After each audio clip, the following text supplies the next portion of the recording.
关注囧的囧，啥菜你都会煮。叉烧是广东地区最传统的一个名菜，今天教大家如何在家里做出媲美酒店的蜜汁叉烧，赶紧收藏起来吧。首先我们准备梅花肉，这一个部位也叫梅头肉，这一个部位肥瘦相间，犹如雪花一样的纹路，吃起来的一个口感非常的鲜嫩。当然爱吃稍微肥一点的可以选择用五花肉代替，要是不爱吃肥肉的可以选择梅柳肉，同样是可以做叉烧的。首先第一步，我们把梅花肉的肥肉去掉，然后再改刀切成像我这样子比较均匀的长条，切成同样大小的长条，目的是为了方便后续烤制的时候均匀的熟透，不然的话一块大一块小，小的已经烤过了，大的还没熟。改刀切成这样子就可以了。我们把它改刀切好之后放入盘中，然后加水清洗一下。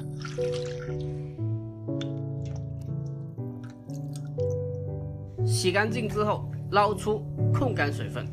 下面我们准备一点辅料，姜、葱、蒜头、红葱头，然后把这些辅料轻轻的拍一下，这样的话方便后续在腌制的时候更加容易出味。处理好之后装起备用。下面我们调一个叉烧的酱汁，准备一点叉烧酱，海天的或者李锦记的都不错。我这里差不多2斤的肉加4勺的叉烧酱，再加2勺的蚝油，还有2块的南乳，再加盐1勺半，还有白糖3勺，再加1大勺的味极鲜酱油，还有2勺的料酒，最好用白酒或者玫瑰露酒，没有的话普通料酒也可以。最后把我们的辅料加进来，然后给它抓拌均匀，把姜、葱、蒜等辅料抓出味道。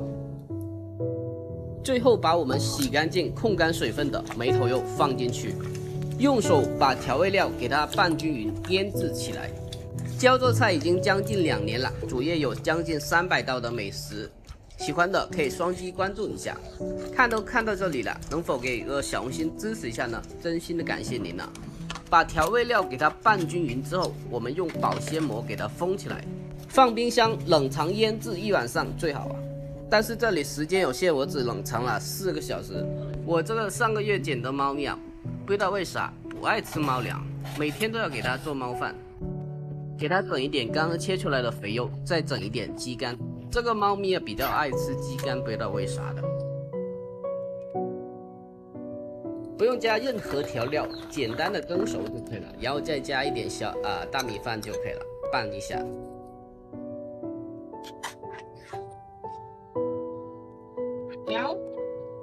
最近这几天发现它长胖了一点点，结实了很多，重了，现在是2斤多一点了。刚捡回来的时候非常瘦啊，真的是太瘦了那回。这是我替猫咪打造的窝，还有猫抓板。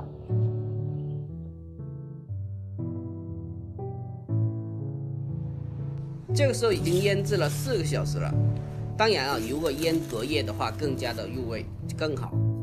然后取出来，把它一条条的放在烤架上。妈耶，我才发现长了。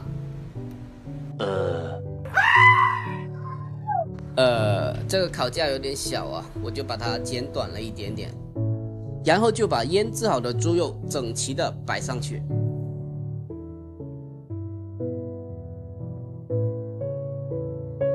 把烤箱温度预热200度，然后把它放进去。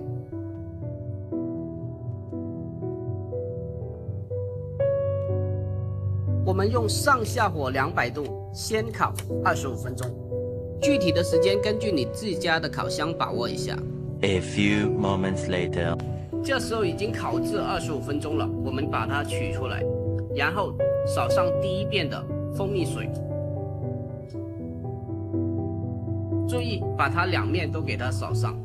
然后我们给它翻这一面，给它烤一下，把它放进烤箱里面，给它继续高火烤10分钟。A few moments later. 10分钟后，我们把它取出来，再给它两面都扫上1遍的蜂蜜糖水。比较懒的话，那就扫1遍咯；要是更好的话，那就当然扫2遍最好。